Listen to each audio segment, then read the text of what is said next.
नमस्कार दोस्तों, आज का जो हम लोग फंडामेंटल एनालिसिस करेंगे वो है आईडीएफसी फर्स्ट बैंक। सभी ने इस बैंक का नाम सुना है, बहुत लोगों ने, बहुत इन्वेस्टर इसको बोलते हैं। असल में ये मल्टी बैगर स्टॉक है, एक मल्टी बैगर स्टॉक है। और बहुत लोग इसको H D F C bank का पास्ट परफॉर्म भी बोलते हैं। मतलब एच डी एफ सी जब छोटे जो स्मॉल बैंक था उस हिसाब से जब जैसे परफॉर्म करता था उस हिसाब से ही I D F C bank perform कर रहा है, इस हिसाब से उसके साथ ही इसको कंपेयर किया जाता है। बाकी हम लोग इसका जो I D F C first bank का हम लोग कुछ की रेशियो चेक करेंगे। जो मार्केट कैप है, मार्केट कैप 10,534 रुपये, करंट मार्केट प्राइस 21 रुपीज़ पकड़ते हैं। उसके बाद 50 हाई आप देख पा रहे हैं 50 रुपये के आसपास, और 50 लो 17 रुपये के आसपास है। Book value 37 rupees.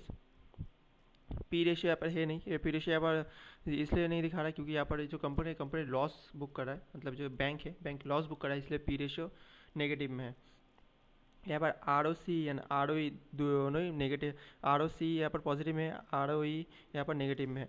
यहाँ पर उसके बाद आप देख पा रहे ज़्यादातर I D F C first bank का ज़्यादा फंडामेंटल अच्छा है नहीं, हम लोग अच्छे से जानेंगे कैसे क्यों।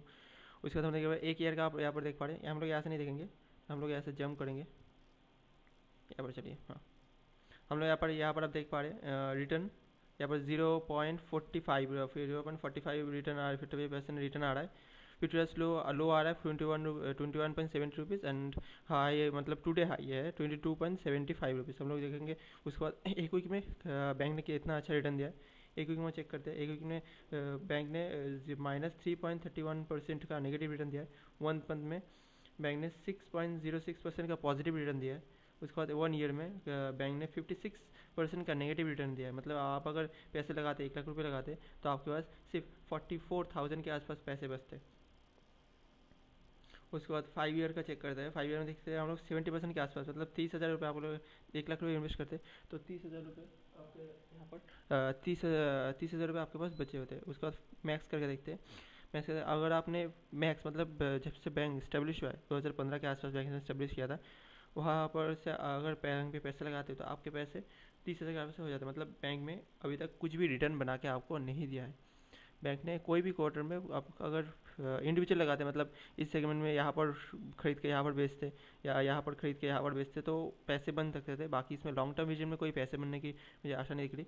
बाकी अभी उस जो बैंक का है, मैं बैंक अभी तक जो प्राइस में अभी ट्रेड कर रहा है 22 पॉइंट, जो 50 लो हमारा है 17 रुपये के आसपास, उस प्राइस में कभी तक बैंक में गया नहीं था। ये पहली बार बैंक में जो 22 रुपीज़ 23 रुपीज़ आ रहा है, ये सबसे कम प्राइस है। क्योंकि सभी को पता है, आप देख पा रहे हैं पी रेशियो -4.69% के आसपास है, जैसे सेक्टर पी रेशियो 30% के आसपास है। मतलब आप देख पा रहे हैं पी रेशियो नेगेटिव में है, जहाँ पर सेक्टर का पी रेशियो पॉजिटिव में दिख रहा है। जब बैंक कोई भी कारण है जहाँ पर सेक्टर इसको, मतलब जो इन्वेस्टर इसको बुरे तरीके से देखते हैं और बुरी तरीके से उसको फेंक रहे हैं नीचे की तरफ। यहाँ पर हम लोग जो कंपेयर करेंगे बाकी बैंक से, चलिए बैंक के हिसाब से हम बाकी बैंक से कंपेयर करते हैं तो इसका जो पी रेशियो है, H D F C bank का पी रेशियो 20.23 पी रेशियो है। कोटक महिंद्रा बैंक का 35.96%। उसके बाद आई सी सी बैंक का 57.51% के आसपास देख पा रहे हैं। यहाँ पर आपको देख पा रहे हैं कोटक महिंद्रा के साथ इसको कंपेयर किया जा रहा है। कोटक महिंद्रा बैंक जितना अच्छे से टूटा नहीं था, उस हिसाब से I D F C first bank का वहाँ से टूटने का परसेंटेज ज़्यादा था। ये देख पा रहे कोटक जहाँ से तेज टूटा, जहाँ पर रुक गया, मतलब ऑयल को स्टेब्लिश रखा है, जहाँ पर I D F C bank 58% के आसपास टूट गया है। अगर बहुत लोग बोल रहे हैं कि इसको अच्छी लेने के टाइम हो गया क्या, इसको अच्छा टाइम है क्या अभी लेने के लिए। और भी मैं बोलूँगा यहाँ पर थोड़ा फंडामेंटल और भी देख लेते हैं, क्योंकि फंडामेंटल अभी कंप्लीट हुआ नहीं। कुछ हम लोग प्राइस के बारे में बोले और की रेशियो के बारे में बोले, बाकी बहुत कुछ है बाकी है। हम लोग यहाँ पर देख पाते हैं जो coverage ratio, interest coverage ratio, contract liabilities बहुत ही ज़्यादा है। इंटरेस्ट कवरेज रेशियो की कॉन्ट्रैक्ट लाइबिलिटी बहुत ज़्यादा है, मतलब कंपनी को बहुत ज़्यादा इंटरेस्ट पेमेंट करना पड़ रहा है। यहाँ पर कंपेयर जो किया जा रहा है, ईस्ट बैंक, इसका इंडस्ट्रियल बैंक, बंधन बैंक, एक्सिस बैंक के जो कंपटीटर है, मतलब ज़्यादा से ज़्यादा सभी जो प्राइवेट बैंक है, अच्छे अच्छे बैंक इसका कंपटीटर है। मतलब इस बैंक के साथ कम्पीट करना बहुत ही टफ हो सकता है इस बैंक का। बाकी जो I D F C first bank का जो कासा रेशियो है, मैं यहाँ पर डिटेल से नहीं, मुझे एनालिटिक रिपोर्ट के साथ आपको मिल देना पड़ेगा। तो बाकी जिसका कासा रेशियो बहुत ही अच्छा है। कोटक महिंद्रा के साथ इसको कंपेयर किया जाता है कासा रेशियो में। और बाकी इसका जो बुरा हिस्सा है, मतलब बैंक का जो सबसे ज़्यादा बुरा हिस्सा है, इसको 7% के आसपास इसको इंटरेस्ट पेमेंट करना पड़ता है। तो आप अगर इस बैंक का अगर सेविंग्स अकाउंट खोलते, अगर आप बैंक के पैसे रखते, तो आपका पैसे 7.5% के हिसाब से बढ़ता। मतलब बाकी बैंक इतना परसेंट नहीं दे रहा, ये बैंक असल में दे रहा है। बाकी कुछ पॉजिटिविटी है, मतलब कुछ है किस कारण में ऐसे परसेंटेज देना पड़ रहा है उसको, क्योंकि बैंक बहुत ही छोटा है। कोई भी बैंक में पैसे रखेंगे क्यों इस छोटे बैंक में, अगर उसको बड़ा होना है तो उसको अच्छे रेशियो मतलब इंटरेस्ट देके उसको बहुत सारे पैसे कलेक्ट करना पड़ेगा, वहाँ पर इंटरेस्ट कमा के बैंक को बड़ा होना पड़ेगा। जैसे हर बैंक बड़े होते थे, जैसे कोटक महिंद्रा बैंक बड़ा हुआ था, कोटक महिंद्रा बैंक ने इंटरेस्ट कम कर दिया, बाकी कोटक महिंद्रा ऐसे ही बड़े हुए थे। तो ज़्यादा से ज़्यादा सभी बैंक का ऐसी स्ट्रैटेजी होता है, पहले वो लोग इंटरेस्ट ज़्यादा पेमेंट करते, ज़्यादा कासा रेशियो बढ़ाते हैं, उसके बाद इंटरेस्ट धीरे धीरे कम कर देते हैं। IDFC बैंक का भी वही स्ट्रैटेजी है। और देखते हैं स्ट्रैटेजी के हिसाब से बैंक चल पाता है कि नहीं, वहाँ पर देखते हैं। उसके बाद quarter to quarter result, quarter quarter revenue growth हम लोग लास्ट ईयर का चेक करेंगे।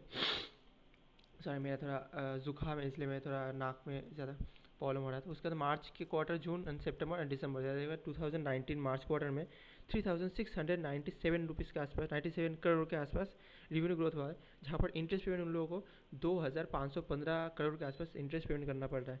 ये एक्सपेंसेस आप देख पा रहे हैं, 1800 के आसपास एक्सपेंसेस है, और पर बाउंस होकर एक्सपेंसेस 2434 करोड़ के आसपास एक्सपेंस हो गए, और इंटरेस्ट रेशियो 2612 करोड़। मतलब आप देख पा रहे हैं जहाँ पर रेवेन्यू ग्रोथ 3000 के आसपास, 4000 के आसपास ट्रेड कर रहा है, वहाँ पर दोनों के जो एक्सपेंस है, इंटरेस्ट है, बहुत ही ज़्यादा बढ़ गए हैं। बाकी इंटरेस्ट पेमेंट रेशियो उतना अच्छा बड़ा नहीं है, क्वार्टर टू क्वार्टर आप देख पा रहे हैं 2515, उसका 2617, 2654, 2565। उसके बाद एक्सपेंस देख पा रहे हैं, एक्सपेंस 1800, 2434, 1619, 3744। मतलब यहाँ पर आप ज़्यादा से ज़्यादा वो फाइनेंशियल प्रॉफिट देखेंगे। फाइनेंशियल प्रॉफिट में कंपनी का क्वार्टर क्वार्टर, जहाँ 4 क्वार्टर है, मार्च, जून, सितंबर, दिसंबर, ये 4 क्वार्टर में कंपनी ने लॉस ही बुक किया है। 617 का लॉस मार्च क्वार्टर में दिया है। उसके बाद जून क्वार्टर में 1100 करोड़ का लॉस बुक किया है। उसके बाद सितंबर 2019 में 167 करोड़ का लॉस बुक किया है। उसका 2018-19 में 2110 करोड़ का लॉस बुक किया है। यहाँ पर आप मार्जिन देख पा रहे हैं, मतलब कंपनी अगर लॉस बुक करिए तो मार्जिन होगा नहीं, नेगेटिव में पैसे होंगे। मतलब 17% का नेगेटिव रिटर्न है, उसके बाद 31% का नेगेटिव रिटर्न, 4% का नेगेटिव रिटर्न मतलब मार्जिन, उसका 50% का नेगेटिव मार्जिन है। यहाँ पर आप देख पा रहे हैं अदर इनकम की हिसाब से थोड़ा बहुत इनकम यहाँ पर इन लोग कंपनी का है। बाकी अदर इनकम के हिसाब से भी थोड़ा प्रॉफिटेबल कंपनी हुआ नहीं है। बाकी हम प्रॉफिट बिफोर टैक्स में हिसाब से देख पा रहे हैं, जो यहाँ पर कंपनी ने बीच में 104 रुपये का प्रॉफिट दिखा रहा है। बाकी इसको टैक्स के हिसाब से कंपेयर करें, टैक्स को पेमेंट करना पड़ता है। टैक्स पेमेंट करने की वजह से नेक्स्ट प्रॉफिट में 212 करोड़ का नेगेटिव प्रॉफिट मार्च क्वार्टर में, जून क्वार्टर में 612 करोड़ का नेगेटिव प्रॉफिट, उसके बाद सितंबर क्वार्टर में 670 करोड़ का नेगेटिव प्रॉफिट, और दिसंबर क्वार्टर लास्ट क्वार्टर में 1600 करोड़ का नेगेटिव प्रॉफिट हम लोग को दिख रहा है। उसके बाद हम लोग बाउंस करेंगे, बाउंस करने के बाद यहाँ पर देखेंगे जो प्रॉफिट लॉस स्टेटमेंट में कंपनी का कितना अच्छा ईयर एंड बेसिस में रिटर्न रहा है। 2017 में कंपनी ने जो प्रॉफिट मार्जिन कमाया है वो 636 करोड़ का 36 करोड़ के आसपास प्रॉफिट मार्जिन है। उसके बाद मार्च में 2018 में 184 करोड़ का। उसके बाद मार्च 2019 में, मतलब जो लास्ट 2019 का क्वार्टर है, कंपनी मतलब बैंक के लिए बहुत ही बुरा समय गया है, माइनस 1300 करोड़ के आसपास नेगेटिव रिटर्न दिया है। उसके बाद मतलब प्रॉफिट कमाया है। उसके बाद लास्ट जो क्वार्टर खत्म हो रहा है वहाँ पर 4000 करोड़ के आसपास बैंक ने लॉस बुक कर रहा है। बहुत ही बुरी सिचुएशन आ रही है बैंक की। मैं बोलूँगा जो अभी जो रिजल्ट के हिसाब से हम लोग को दिख रहा है यहाँ पर बैंक का हालत, तो आपको थोड़ा देर वेट करना चाहिए, क्योंकि आप बोलेंगे 22 रुपये में मिल रहा है, 23 में मिल रहा है, बहुत ही सस्ता मिल रहा है। अगर आपको अभी खरीद कर ले लेते हैं, मतलब बहुत ही लोग सोच रहे हैं अभी खरीद कर ले लेते हैं, बाकी जब बैंक ने अच्छा परफॉर्म करेंगे तभी तो रिटर्न मिल ही जाएगा। बाकी मैं बोलूँगा अभी जो वैल्यूशन है 22 रुपये, 23 रुपये, ये अभी भी बैंक की सब जो स्टेटमेंट है बैंक की सबसे बहुत ही ज़्यादा एक्सपेंसिव आप खरीद रहे हैं। तो इस बैंक का अभी प्राइस बोलूँगा, अभी इस प्राइस के हिसाब से लेना है तो मैं 5 रुपये से 7 रुपये में लेने के लिए बोलूँगा। अभी बोलेंगे ऐसा तो हो ही नहीं सकता, 5 रुपये 7 रुपये जाएगा ही नहीं। यही तो बात है, ज़्यादातर लोग जो अफवाह फैला देते हैं ये बैंक यहाँ पर जाएगा, ये बैंक यहाँ पर जाएगा, इसलिए बैंक गिरता ही नहीं है। बाकी इस बैंक का जो असली प्राइस है वो 7 रुपये से 5 रुपये के आसपास आता है। अगर इस प्राइस में आए तो मैं भी थोड़ा बहुत इन्वेस्ट करूँगा, किंतु ज़्यादा इन्वेस्ट करूँगा नहीं, क्योंकि अभी तक बैंक का कोई रिकवरी का कोई साइन नहीं है। बाकी और भी स्लो डाउन आ रहा है और बैंक अभी तक सस्टेन कर पाएगी नहीं, वो भी बहुत मुश्किल से। बाकी इस बैंक का थोड़ा घोटाला होने के कारण, मतलब इस बैंक का जो प्रॉब्लम आता है इस कारण से बहुत सेविंग्स का करंट अकाउंट्स धीरे धीरे बंद हो रहे हैं छोटे छोटे बैंक से, और बहुत सारे लोग छोटे बैंक से पैसे निकाल के बड़े बड़े बैंक में रख रहे हैं। इसलिए जो छोटे छोटे बैंक है उन लोगों को थोड़ा सर्वाइव करने के लिए बहुत ही ज़्यादा प्रॉब्लम होगा, वो भी ये लॉकडाउन के टाइम में और भी ये स्लो डाउन के टाइम में।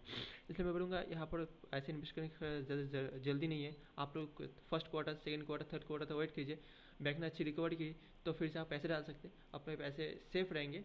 थोड़े कम बढ़े तो सेफ रहेंगे। अगर आप अभी पैसे इन्वेस्ट करें तो आपका पैसे सेफ नहीं रह सकता, रिटर्न के एक्सपेक्टेशन रह सकता है। जब अगर बैंक ने अच्छा परफॉर्म किया तो आपका रिटर्न 100% या 150% के आसपास रिटर्न देगा, किंतु बाकी बैंक ने अच्छा परफॉर्म नहीं किया तो जितने भी पैसे आप इन्वेस्ट करेंगे सभी पैसे आपके पूरे ब्लैंक हो जाएगा, मतलब बैंक बन जाएगा, आपका पैसे पर डूब जाएंगे। इसलिए मैं बोलूँगा इतना रिस्क लेने की ज़रूरत नहीं है, पैसे बढ़े तो कम बढ़े, बाकी पैसे रहे, मतलब जो कैपिटल है वही रहे। तो मैं एक ही सिचुएशन बोलूँगा, जो वॉरेन बफेट का एक रूल है, जो नेवर लूज़ द मनी, ये वो सिचुएशन पे काम करता है। जो आपको अगर लूज़ करना ही है तो आप ऐसे कोई पैसे लूज़ नहीं करेंगे, आपको सीखने को बहुत कुछ मिलेगा। इसलिए मैं बोलूँगा थोड़ा ठीक से समझ के पैसे इन्वेस्ट कीजिए। उसका नेट प्रॉफिट में देखेंगे, जो 2017 में कंपनी ने नेट प्रॉफिट में 19,000 करोड़ का प्रॉफिट दिखाया था। उसके बाद 880 करोड़ का 2018 में प्रॉफिट दिखाया। उसके बाद 2019 में 1900 करोड़ का प्रॉफिट दिखाया। लास्ट क्वार्टर में कंपनी ने, मतलब बैंक ने बहुत ही बुरी हालत दिखा रहा है। बाकी इसका जो क्वार्टर खत्म होने के बाद पता चलेगा कि बैंक की कैसा हालात हुआ है। बाकी यहाँ पर हम लोग देखेंगे बैलेंस शीट में हम लोग ज़्यादा कॉन्सेंट्रेट करेंगे रिजर्व्स के ऊपर, क्योंकि रिजर्व्स बैंक का बहुत ही अच्छी अभी साथी बनेगी, क्योंकि बैंक का हालत ख़राब है और रिजर्व से उन लोगों को पैसे निकालना पड़ेगा। अभी देखेंगे रिजर्व बैंक ने हाथ दिया है कि नहीं अभी तक, मतलब बैंक का इतनी बुरी हालत हो गई, रिजर्व से पैसे निकालना पड़ा है कि नहीं। हम लोग देखेंगे रिजर्व्स के यहाँ पर 11,000 करोड़ के आसपास रिजर्व 2017 में, 18 में 11,870 करोड़ के आसपास रिजर्व से, मतलब कंपनी 2017 से 18 में कोई भी रिजर्व अपना सेव नहीं किया। उसके बाद 18 से 19 करोड़ में 13,000 करोड़ के आसपास रिजर्व बैंक ने बनाया, मतलब बैंक ने 3,000 करोड़ 2,000 करोड़ के आसपास रिजर्व फिर से स्टोर किया है। मैं लोगों बैंक का यही एक अच्छा सिंबल है, जो बैंक बुरी हालत में रिजर्व सेव करा है, क्योंकि बुरे टाइम में बैंक ही काम आएगा। बाकी मैं बोलूँगा रिजर्व से थोड़ा बहुत प्रॉब्लम आ सकता है, क्योंकि बैंक से इंटरेस्ट पेमेंट तो करना ही पड़ेगा।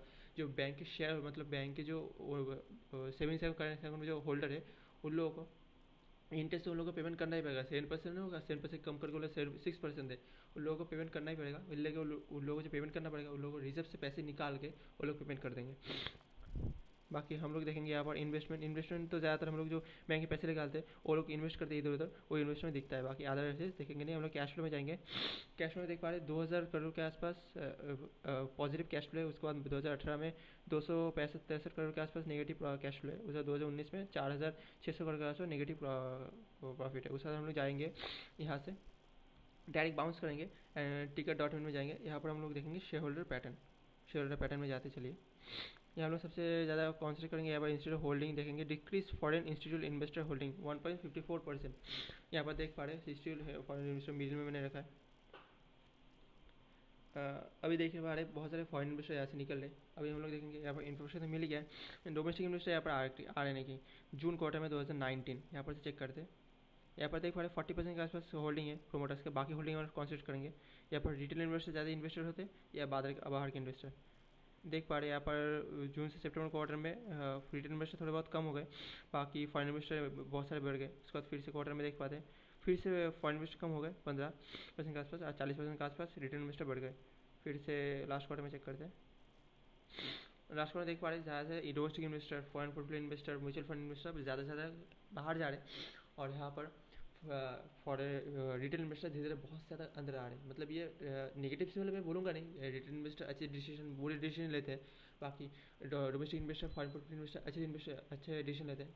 किंतु बाकी जो रिटेल इन्वेस्टर होते हैं वो लोग इंडिविजुअल इन्वेस्ट करते हैं, ज़्यादा से ज़्यादा 10 टीम का इन्वेस्ट करते हैं, मतलब 10 मेंबर मिलकर एक साथ इन्वेस्ट करते हैं। रिटेल इन्वेस्टर जितने भी होते हैं, इंडिविजुअल इन्वेस्टर ज़्यादा से ज़्यादा खुद से रिसर्च करते हैं, छोटे मोटे रिसर्च उन लोगों के, इसलिए उन लोगों का रिसर्च उतना अच्छे से अपग्रेड नहीं होता, उतना अच्छे से वो लोग एनालिसिस नहीं कर पाते। और बाकी जो फॉरेन पोर्टफोलियो इन्वेस्टर है, domestic investor, mutual fund investor, ये लोग ज़्यादा से बहुत ज़्यादा इन्वेस्ट करते हैं और बहुत ज़्यादा एक मैनेजमेंट रखते हैं, जो लोग बहुत अच्छे से एनालिसिस करते हैं सेक्टर को एंड बैंक को एंड पूरे मार्केट को। इसलिए उन लोगों के पास ज़्यादा नॉलेज रहता है, उन लोगों का डिसीजन ज़्यादा से ज़्यादा अच्छे होते हैं, मतलब उन लोगों के डिसीजन हर वक्त ठीक ही होते हैं। ज़्यादा से ज़्यादा 90% से 99% के आसपास उन लोगों का डिसीजन ठीक होता है। बाकी रिटेल इन्वेस्टर का डिसीजन 50% के आसपास रहता है। इसलिए ज़्यादा मैं एक ही चीज़ बोलूँगा, जहाँ से रिटेल इन्वेस्टर ज़्यादा बढ़ रहे और बाकी domestic investor, mutual fund and foreign portfolio investor निकल रहे, वहाँ से मैं बोलूँगा आपके भी स्टेक कम कर दीजिए या बेच के निकल जाइए, क्योंकि वो बुरा सिंबल ही होता है एक कंपनी के लिए। बाकी ये कोई रूल नहीं है, ये कोई डिसीजन नहीं है, मतलब ये कोई ऐसा स्टैम्प रूल नहीं है ये सही होगा, ये मेरी ओपिनियन है। अगर आपको लगता है तो आप कर सकते हैं, बाकी आपकी मर्जी। हम लोग यहाँ पर से डायरेक्ट जाएंगे फिनोलॉजी में मुझे कुछ इन्फॉर्मेशन चाहिए। मुझे यहाँ पर देखना है इसका एनपीए कितना है। हम लोग यहाँ पर कंपनी प्रेजेंटेशन में क्लिक करेंगे, यहाँ पर 2020 के लास्ट प्रेजेंटेशन में कंपनी प्रेजेंटेशन खुल रहा है, थोड़ा वेट कीजिए। देख पा रहे हैं यहाँ पर लोडिंग हो रहा है, डाउनलोड हो गया, चलिए ओपन हो गया।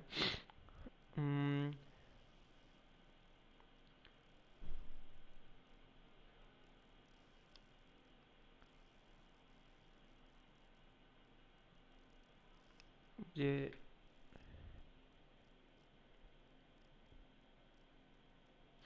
यहाँ पर आप देख पा रहे हैं, ये रहा नेट एनपीए लास्ट क्वार्टर के हिसाब से। यहाँ पर देख पा रहे हैं NPA assets quality remaining high quality, G NPA 2.82% के आसपास से, नेट एनपीए 1.23% के आसपास आ गया है, मतलब एनपीए ने थोड़ा बहुत डिक्रेशन किया है। रिटेल एसेट क्वालिटी 2.62% के आसपास से 1.06% के आसपास रिटेल एसेट क्वालिटी है। स्ट्रॉन्ग कैपिटल एक्यूरेसी 13% के आसपास स्ट्रॉन्ग कैपिटल एक्यूरेसी है।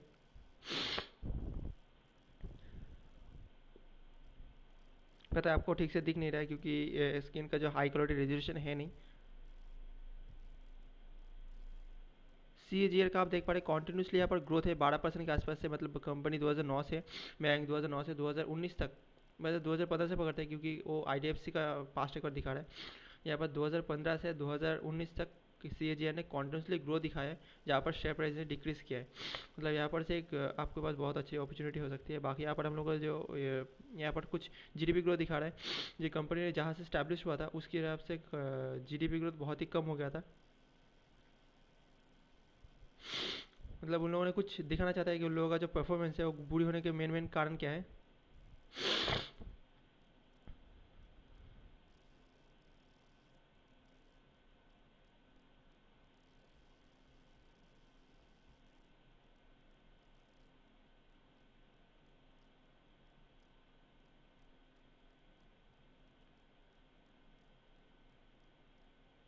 यहाँ पर बहुत ही एक इंटरेस्टिंग फैक्टर है, यहाँ पर मैं थोड़ा जूम कर लेता हूँ। यहाँ पर देख पा रहे हैं 2018 मार्च क्वार्टर में कंपनी के पास जो जितने टोटल एसेट्स है उस हिसाब से जो रेड कलर है, रेड कलर यहाँ पर मैं फिर से दिखा रहा था, रेड कलर असल में बड़े बड़े इन्वेस्टर है, एंड जो ग्रे कलर में है, मतलब जो लाइट कलर में है, वो असल में जो रिटेल इन्वेस्टर, रिटेल मतलब रिटेल जो लोन है प्रोवाइड करते हैं, वो येलो कलर में है। और रेड कलर में जो बड़े बड़े रिटेल इन्वेस्टर मतलब बड़े बड़े जो लोन देते हैं, मतलब कुछ कंपनी को कमर्शियल बहुत बहुत बड़े लोन जो होते हैं वो लोग रेड कलर में है। देख पा रहे हैं कॉन्टिन्यूसली रिटेल कंपनी के हिसाब से ये रिटेल लोन धीरे धीरे बढ़ाते गया है। 3% के आसपास रिटेल लोन बढ़ गया है, उसके बाद 35% के आसपास रिटेल लोन बढ़ गया, 37% के आसपास रिटेल लोन बढ़ गया, और 40% उधर 45%, एंड द लास्ट कार्ड में 49% के आसपास एंड 51% के आसपास रिटेल लोन बढ़ गया। यहाँ पर आप टोटल एसेट भी देख पा रहे हैं, 1 करोड़ के आसपास टोटल एसेट इतने बना रहे हैं। मतलब टोटल एसेट मतलब यहाँ पर जो बोरिंग होते हैं उस हिसाब से इन लोगों के एसेट पकड़ते हैं। यहाँ पर एसिड टोटल बढ़ गए थे, मतलब यहाँ पर बहुत इंप्रूविंग क्विक इंप्रूविंग, यहाँ देख पा रहे हैं क्या लिखा है, total retail loan percent, total loan quickly improve 49% के बाद 31 दिसंबर 2019, मतलब दिसंबर क्वार्टर में रिटेल लोन का 49% के आसपास उसने कॉन्टिन्यूसली ग्रो किया है। यहाँ पर कंपनी ने रिटेल लोन का बहुत अच्छा सेगमेंट में ग्रो दिखाया है, जहाँ पर उसने जो कमर्शियल लोन मतलब छोटे बड़े बड़े लोन जो होते हैं वो लोनों को उसने डिक्रीज़ किया है। ये बहुत ही अच्छा स्टेप है, मतलब जो रिटेल लोन है वहाँ पर डिफ़ॉल्ट होने का चांसेस बहुत कम होते हैं। जहाँ पर बड़े बड़े लोन होते हैं जो 10,000 बड़े बड़े कंपनी को देते हैं, वो लोन डिफ़ॉल्ट होने का चांसेस बहुत ज़्यादा होते हैं, क्योंकि उन लोगों का जो कंपनी होता है कंपनी का डिफ़ॉल्ट होने का चांसेस इसलिए ज़्यादा होता है। अगर चांसेस ज़्यादा नहीं होता, मैंने गलत बोला, यहाँ पर चांसेस ज़्यादा नहीं होता, असल में वहाँ पर कंपनी जो होते हैं, कंपनी एक भी कंपनी ने अगर डिफ़ॉल्ट किया तो उन लोगों के पास 1,000 करोड़ या 500 करोड़ 600 करोड़ के आसपास लोन होते, जो डिफ़ॉल्ट करने के बाद एक साथ पूरे अमाउंट लोन में कन्वर्ट, मतलब एनपीए में कन्वर्ट हो जाए। यहाँ पर रिटेल लोन जो होते हैं वो लोग छोटे छोटे अमाउंट होते हैं, 1 करोड़ 5 लाख 50 लाख 70 लाख इस हिसाब से होते हैं। अगर इन लोगों ने एक भी डिफ़ॉल्टर किया, 4-5 बहुत सारे डिफ़ॉल्ट किए, फिर भी 5 करोड़ से 7 करोड़ के आसपास हो जाए, उसके बाद भी इन लोगों को ज़्यादा इंटरेस्ट पेमेंट करना पड़ता है रिटेल लोन के हिसाब से। जो कमर्शियल बहुत बहुत बड़े बड़े लोन होते हैं वहाँ पर इंटरेस्ट पेमेंट कम करना पड़ता है कंपनी को। यहाँ पर जो रिटेल लोन होते हैं यहाँ पर इंटरेस्ट पेमेंट करना ज़्यादा पड़ता है, उस हिसाब से यहाँ पर डिफ़ॉल्ट में भी बहुत चांसेस कम होते हैं। यहाँ पर कुछ जो लोन के हिसाब से कुछ सामान उन लोगों को रखना पड़ता है, मतलब कोई ज़मीन के कागजात, गाड़ी की चाबी, मतलब गाड़ी बहुत कुछ लोग लेके रखते हैं सबसे, जो सिक्योर करने के लिए लोन को। अगर वो लोग ना दे पाए तो इसको बेच के हम लोग पैसे निकालेंगे इस हिसाब से। ऐसे ही ये लोग रिटेल लोन चलता है। रिटेल लोन का बहुत सेगमेंट बहुत ज़्यादा होने से बैंक का बहुत अच्छा ग्रोथ दिखा सकता है। यहाँ पर बहुत अच्छा इन्फॉर्मेशन आप लोगों को मिल गया है। बाकी हम लोग यहाँ पर एनपीए में कॉन्सेंट्रेट करेंगे। एनपीए का इन्फॉर्मेशन मुझे अभी तक ठीक से कॉन्टिन्यूसली मिला नहीं है, कंपनी ने अभी दिया है जितना हो सकता है एनपीए का। ये हम लोग को मिल गया एनपीए। ग्रॉस एनपीए या नेट एनपीए, ग्रॉस एनपीए देख पा रहे 2000 मार्च क्वार्टर में 2019 में 1%, उसके बाद 1.14%, 1.08% एंड 1.06%, मतलब यहाँ पर देख पा रहे हैं रेड कलर में यहाँ पर है ग्रॉस एनपीए 2.18%, 2.32%, 2.31% एंड 2.026% के आसपास ग्रॉस एनपीए है। मतलब कंपनी ने बहुत अच्छा एनपीए कंट्रोल किया है खुद का। असल में एनपीए कंट्रोल का मेन ही कारण है कि यहाँ पर जो रिटेल लोन है और जो कमर्शियल लोन है, यहाँ पर जो रोड की सबसे डाइवर्सिफाई किया है, इस सबसे उन लोगों का लोन जो है, लोन डिफ़ॉल्ट बहुत कम हुआ है। बाकी में उन लोगों का रिटेल लोन भी अभी डिफ़ॉल्ट हो सकता है बहुत ज़्यादा ह्यूज क्वांटिटी में, क्योंकि बहुत लोग काम से निकाल दिया है। यहाँ पर बहुत लोग यहाँ पर जो काम से निकल गए, बहुत लोग डिफ़ॉल्ट कर सकते हैं, बहुत लोगों का लोन पेमेंट बाकी है, बहुत कुछ बाकी होता है, उन लोगों के पास पैसे ज़्यादा नहीं होते गए। बहुत बहुत पर्सन है, बहुत किसान है जिन लोगों के पास खाने के लिए पैसे नहीं है, वो लोग भी बहुत सारे खेती बाड़ी नहीं हुई, कुछ लोगों का सामान नहीं बिका, कुछ लोगों का थोड़े बहुत जो 1 करोड़ के आसपास लोग बिजनेस करते हैं, उन लोग भी रिटेल लोन भी पकड़ते हैं। हम लोग जो 1 करोड़ के आसपास 2 करोड़ के आसपास बिजनेस के लिए लोन लेते हैं, उन लोगों का भी रिटेल लोन पकड़ते हैं। जो छोटे छोटे बिजनेस होते हैं, वो लोग भी बहुत सारे डिफॉल्ट होते हैं। उन लोगों का जो मार्केट में उन लोगों का जो सेल्स है, सेल्स भी बहुत गिर गया है। छोटे छोटे दुकान जो है, उन लोगों का सेल्स भी गिर गया है, तो बहुत लोन डिफॉल्ट हो सकते हैं अभी स्लो डाउन की वजह से। बाकी मैं बोलूँगा ये जो एनपीए बहुत बढ़ते हुए दिख सकते हैं। बाकी ये नॉर्मल है। मैं बोलूँगा अभी जो नॉन एनपीए बढ़ेगा, अभी जो बहुत सारे कंपनी का एनपीए बढ़ेगा और कंपनी का बोरोइंग बढ़ेगा, ये नॉर्मल होगा अभी। ये आप लोग को उतना बुरी नज़र से देखना नहीं है, क्योंकि ज़्यादा से ज़्यादा एवरेजली हो रहा है। ये कुछ इंडिविजुअल कंपनी में नहीं हो रहा है, एवरेजली हो रहा है। इसलिए इसको आप लोग फ्लो में लेना पड़ेगा। मतलब फ्लो मतलब कंपनी कितना जल्दी लेते कितना ज़्यादा लेता है, तो कितना जल्दी इसको कम कर सकता है, इसी पे फ्लो में लेना पड़ेगा आपको। बाकी मैं यहाँ पर बोलूँगा कि कंपनी ये जो बैंक है, बैंक में मैंने अच्छे से आपको फंडामेंटल एनालिसिस करके दे दिया है जितना हो सकता है। यहाँ पर मैं फुल फर्स्ट में जाता हूँ, हाँ ठीक है। यहाँ पर मैं एक ही चीज़ बोलूँगा कि आईडीएफसी फर्स्ट बैंक का ज़्यादा सब कुछ ही ठीक है। उसका एनपीए कंट्रोल में रिटेल लोन ने बहुत बढ़ती की है। कंपनी का जो मेन मैनेजमेंट है, मैनेजमेंट बहुत ही अच्छा मैनेजमेंट है उसका। उसका जो मैं यहाँ पर आपको दिखा देता हूँ।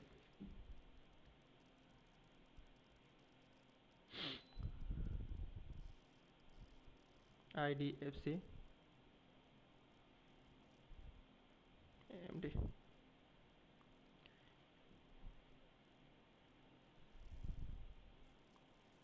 ये बात देख पा रहे हैं, ये जो पर्सन है, ये पर्सन असल में पूरा बैंक को चलाता है। हाँ सही है। ये जो पर्सन है, ये पर्सन ही पूरा बैंक को चलाता है।